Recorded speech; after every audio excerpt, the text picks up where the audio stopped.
Darle la bienvenida a este segundo video donde vamos a seguir desarrollando el tema de autoría. En esta oportunidad consideraremos las clases de autoría, de modo tal que este video no solo tendrá valor académico, sino también para el uso forense. Amén de presentar el menú total de formas de autoría, puntualmente en este video vamos a considerar la autoría individual o directa, la concomitante o paralela y la coautoría funcional.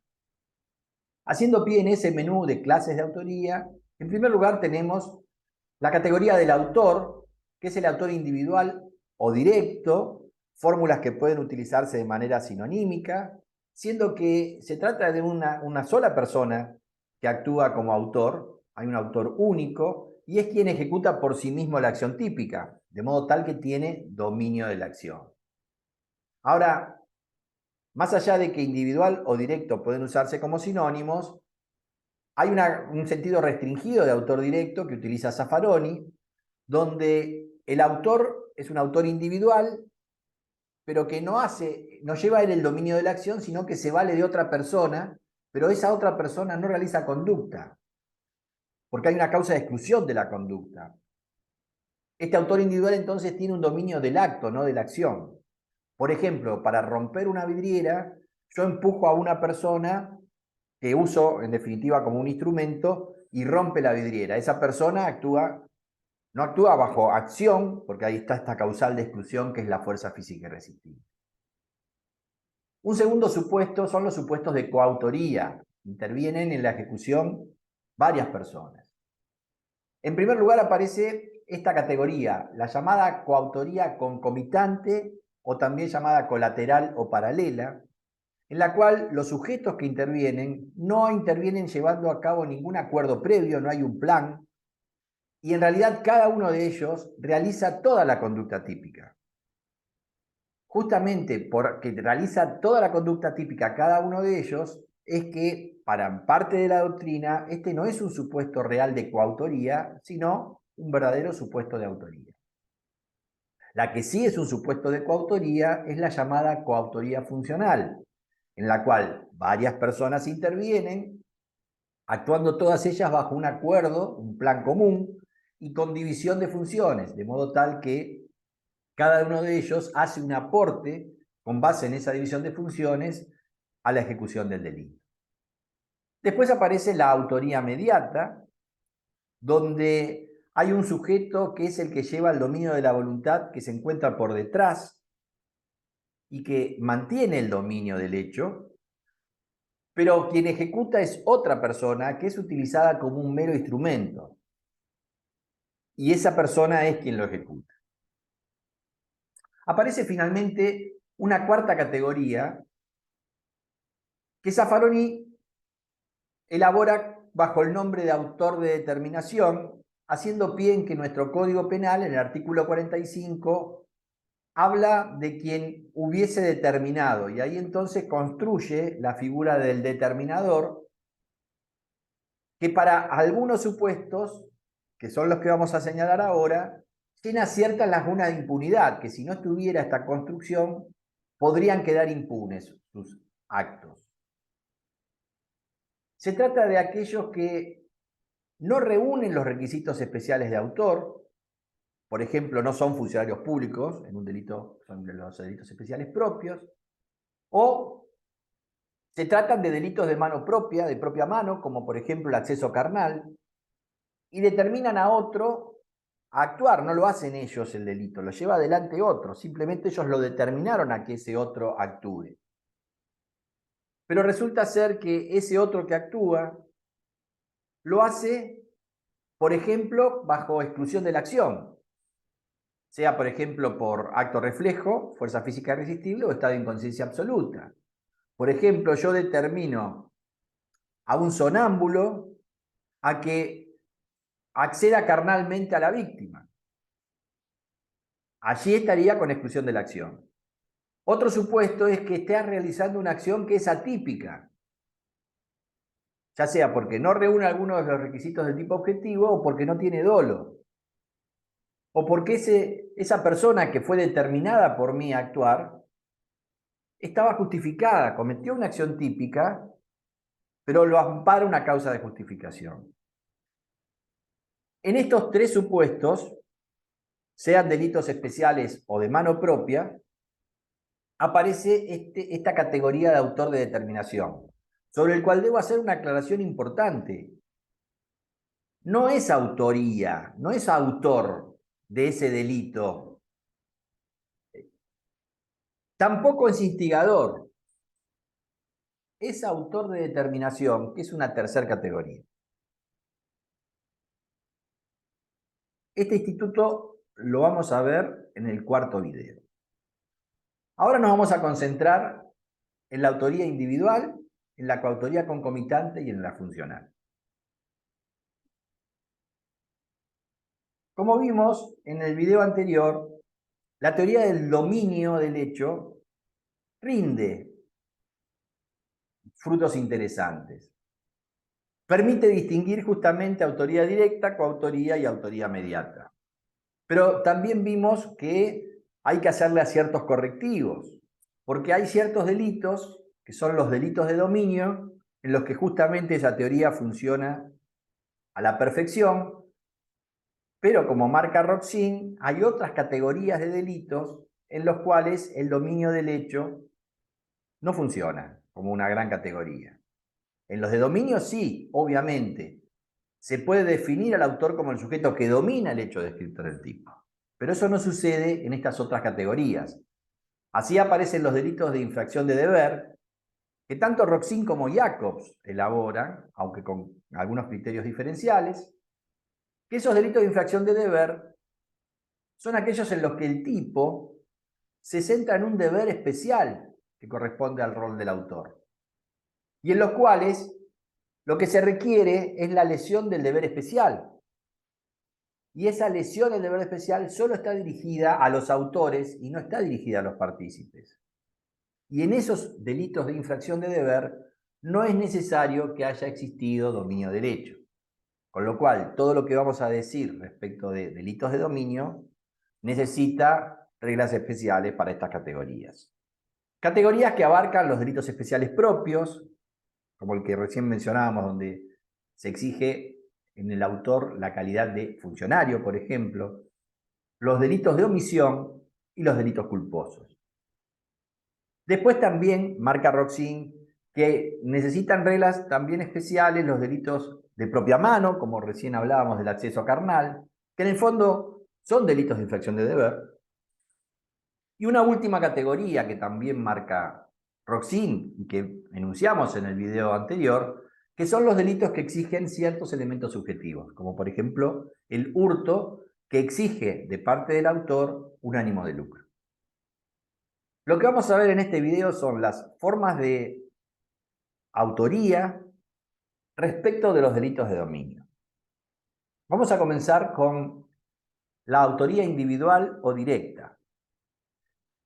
Vamos a tener un autor único, una única persona, que debe presentar las cualidades para ser autor y lo va a ejecutar de propia mano, directamente, sin que intervenga otra persona. A veces, en cada delito, se exige una calidad especial de autor. El autor de cada delito aparece definido entonces en cada tipo penal. Y después, como vimos, aparece una categoría en sentido restringido que es el autor directo, donde se usa otro que no realiza conducta. El ejemplo de romper la vidriera que recién poníamos. Mientras que en el primer caso hay dominio de la acción, en este hay dominio del acto. Ahora, respecto de la coautoría, señalábamos que existe la intervención de varias personas y dos categorías: la coautoría concomitante, colateral o paralela, y la coautoría funcional. Las grandes características diferenciadoras es que en la primera, en la concomitante, colateral o paralela, se actúa sin acuerdo y se realiza toda la conducta a cada uno de los sujetos. Y eso es lo que determina a que parte de la doctrina no la considere una forma de coautoría, sino directamente de autoría directa. Y la segunda, la coautoría funcional, donde sí se actúa con acuerdo y división de funciones. Vamos a ver esta coautoría concomitante, colateral o paralela. Resulta ser que en ella, como dije, no hay acuerdo entre los sujetos que intervienen y cada uno de ellos realiza toda la conducta típica.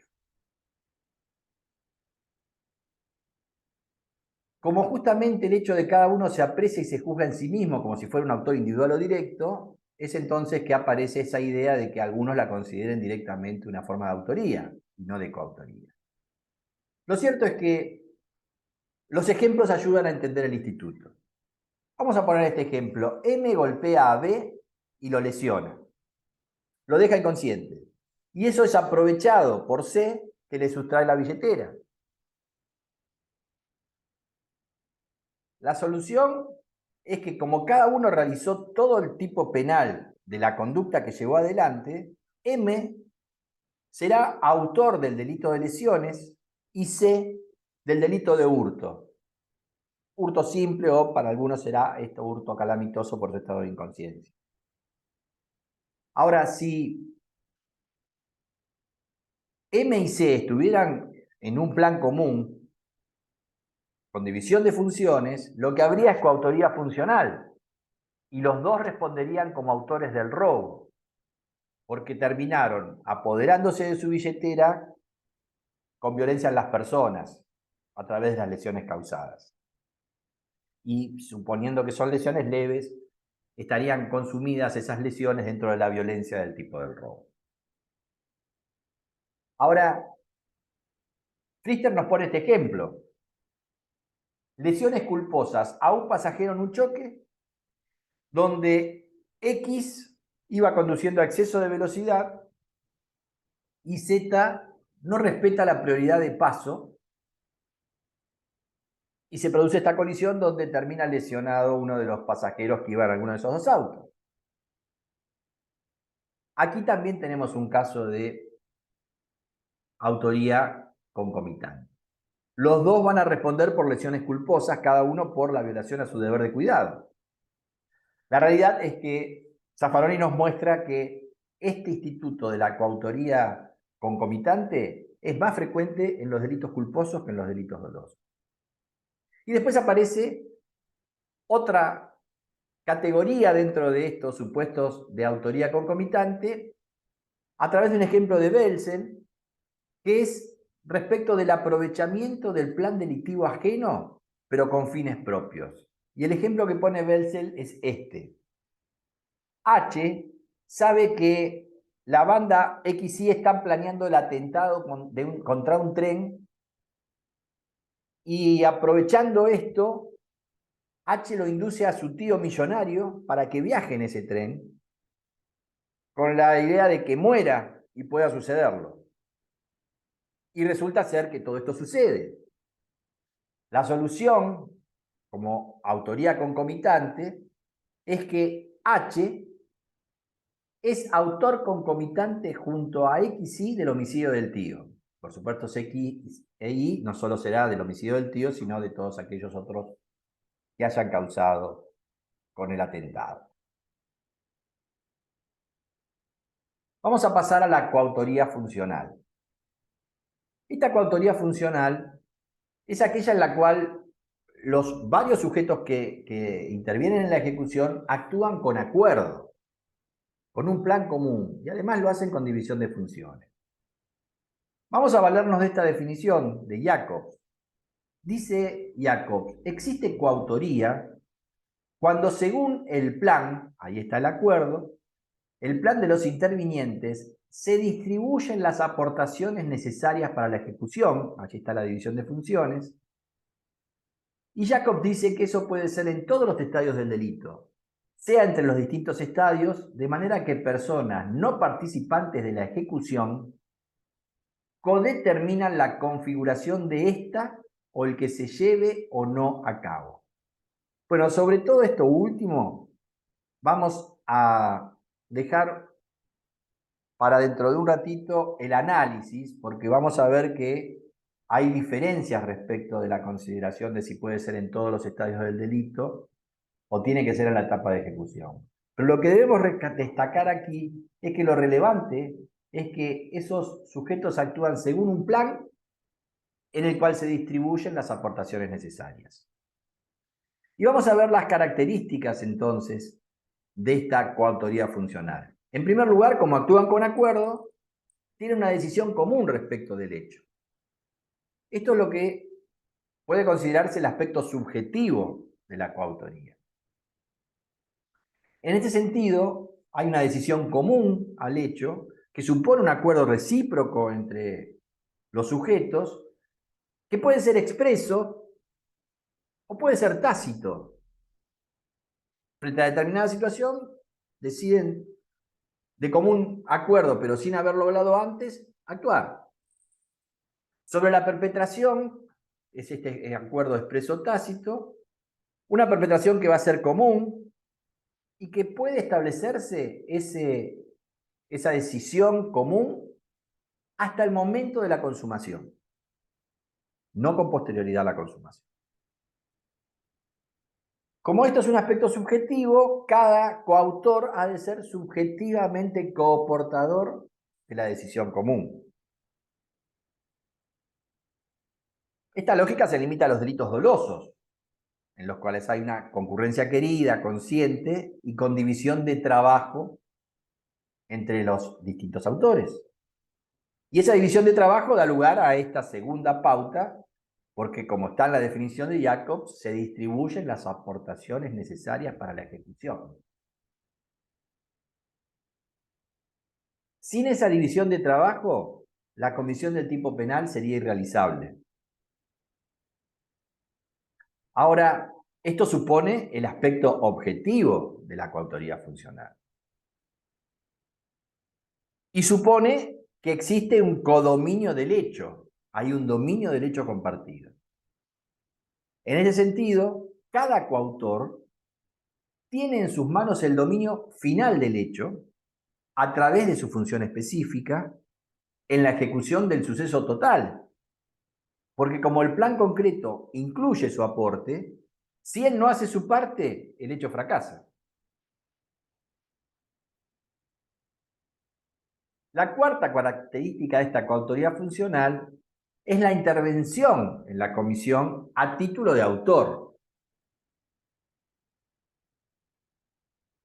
Con lo cual, objetivamente, cada uno de los intervinientes debe completar su aporte de modo tal que es una aportación a la de los demás y todos en conjunto lo que configuran es un hecho unitario. Realizan un solo hecho en base a ese plan con los aportes de cada uno que configuran ese hecho unitario.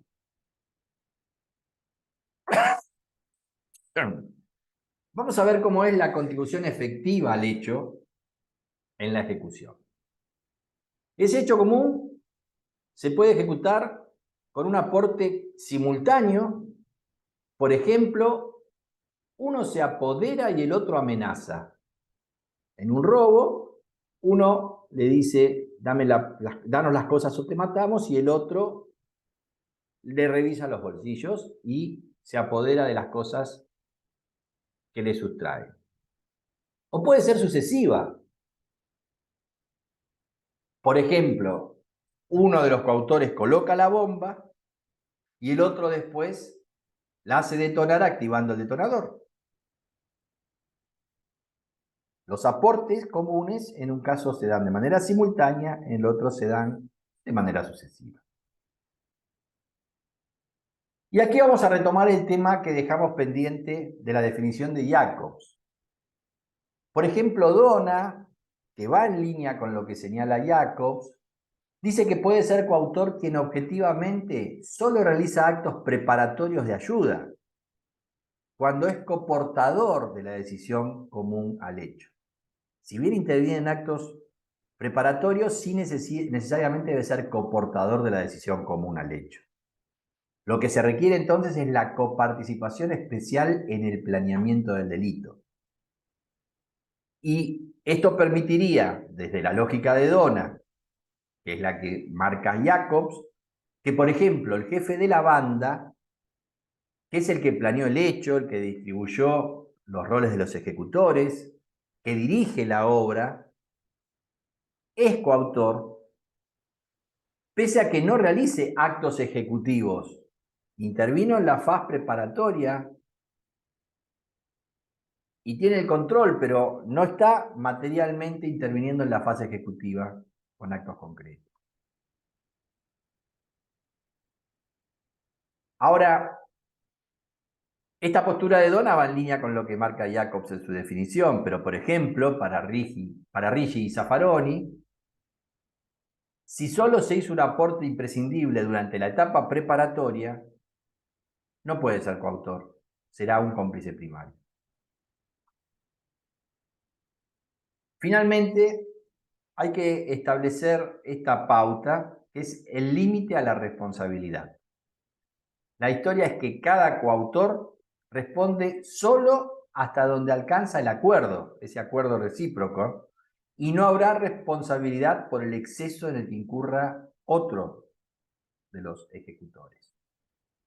Así, por ejemplo, si nuestro plan común es un hurto donde, bueno, nuestra división de funciones está preestablecida para colaborar en ese hurto, pero resulta que quien acude conmigo a concretar ese hurto lleva un cuchillo que yo ignoro que lo llevaba y lo saca, bueno, mi responsabilidad, en tanto y en cuanto el uso del cuchillo no integró el plan,